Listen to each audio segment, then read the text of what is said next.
Hi Mint, it's Michiko. Sorry it took so long for me to get back to you. Oops, school started. I'm in my third year now, trying to slowly chip away at this MDiv degree. It's been great, but it's also been busy. So here I am finally getting back to you. You wanted to talk about social media, and I think that's great. I think it's so important. I've been spending a lot of time thinking lately about what it means for me to embody the values that I have and how to reflect that through the way that I form relationships over social media, because it's a new frontier. It's a thing that is like always changing, and there's new platforms and new rules, and I think if you're not intentional, that's a place where harm can happen, but also it's a place where a lot of good and creativity can happen. So yeah, it's exciting, but I'm glad we're talking about it. Couple points I want to make about social media. I have had complicated interactions so far with a couple of those viral social media campaigns, and there's a couple of things around that I want to bring up.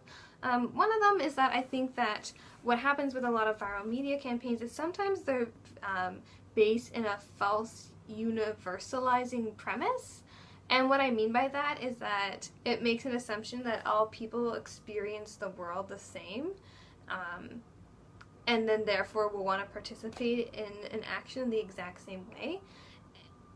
And that just runs into a lot of problems, because all bodies are beautiful, but they're also different, and they're also navigating the world through so many different things that making that assumption can be really hard. And one way that, like, in particular, what I'm thinking of is the campaign where they encouraged women to post pictures of themselves not wearing makeup.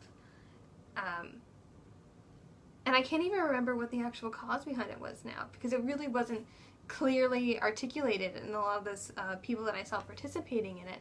And for me, I think the assumption that they made, which is that all women feel pressure to wear makeup all the time, are forced to wear it, and are made to feel ugly about their bodies without it. So posting a picture of yourself not wearing makeup is an act of self-love and resistance to these norms. And I think that that is true in many ways for many people, and it's really important that we always ask ourselves, like, as I present myself to the world, what am I navigating? What am I bumping up against? Who's informing the choices that I make, and why? And I think for a lot of people there is that challenge that, you know, you have to look a certain way. These are normative ideas of beauty, and they require you buying into this huge makeup industry. And so in some ways it's great. But then I also hold beliefs that people can constructively engage in that conversation, think about it, and come out believing that they can choose to wear makeup for themselves in a way that is creative and expressive and empowering. And so I didn't participate in it because I felt like I didn't know how to express this without insulting or hurting the people that had participated in it. I think I could have, if I had had the time, been able to engage in that conversation. But yeah, so I think for me, oftentimes participating in social media campaigns, the problem is that you get so caught up in an exciting idea that seems good. There's not a lot of space for reflection and discernment around why you'd be participating in it, and they seem like genuine good ideas. So there's that piece. So yeah, no time or space for discernment. I also felt that that issue of, like, not having space and time for me to figure out how I really felt about something before jumping into this, you know, sort of like, everyone's doing it, I want to do it too, was around the ALS bucket challenge, which you mentioned. And I think the points that you raised around people doing it because it looked fun or because it was exciting and not necessarily understanding why, is definitely a piece of what happens when you're like, just do it because there's a funny video and the shock factor or whatever that comes along with it. I was challenged to do the ice bucket challenge, and I struggled with it because it was like, you have 24 hours to do this, and I just felt like I didn't know enough about ALS. I really, like, you know, even now I couldn't tell you that I was much of an expert on it, let alone had done enough to really, like, think about it. And for me, make this choice to publicly say, like, I'm supporting this organization and this, like, I didn't know what type of research they really were doing. There was a lot of things going on where I just felt like I needed more time. Wanted time to talk with other people about it, how they were engaging with it. And this, like, 24-hour turnover rule was just like, no time, don't think, just do. And a point that I want to raise around particularly the ALS Bucket Challenge. And I think there's a lot of like activists and people that are like wondering like, why is it that everyone seemed to do this and so willing to give this $10? And you know, I have been posting about different social justice issues forever, and no one seems to bite. Like, things don't take off in that way. What's with it? And I think that I'm reading this book right now. Thomas Long accompanied them with singing. It's about funerals and issues with today's funeral liturgies, whatnot.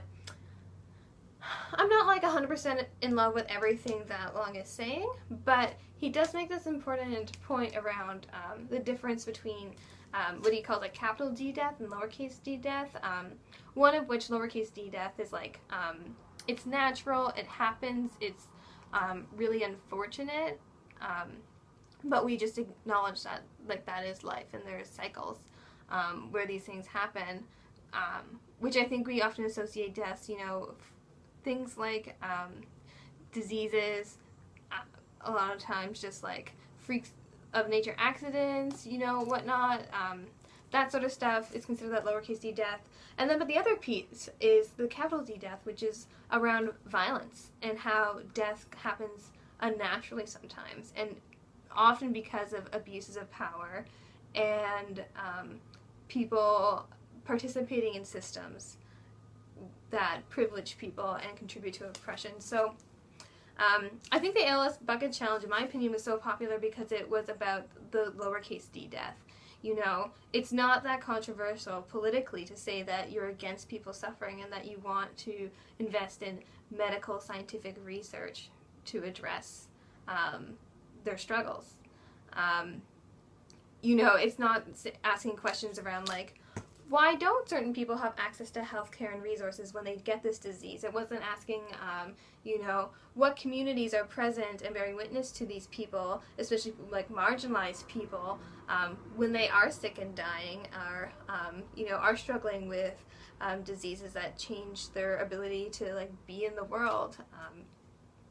So yeah, so it's interesting, right? So this campaign focuses on, I think, something that seems non-politically charged, and in that way, that was what enabled it to be successful, because you see people who, you know, don't engage in politics in a very intentional way on a regular basis, who are like, yeah, this is a good cause, I can get behind it.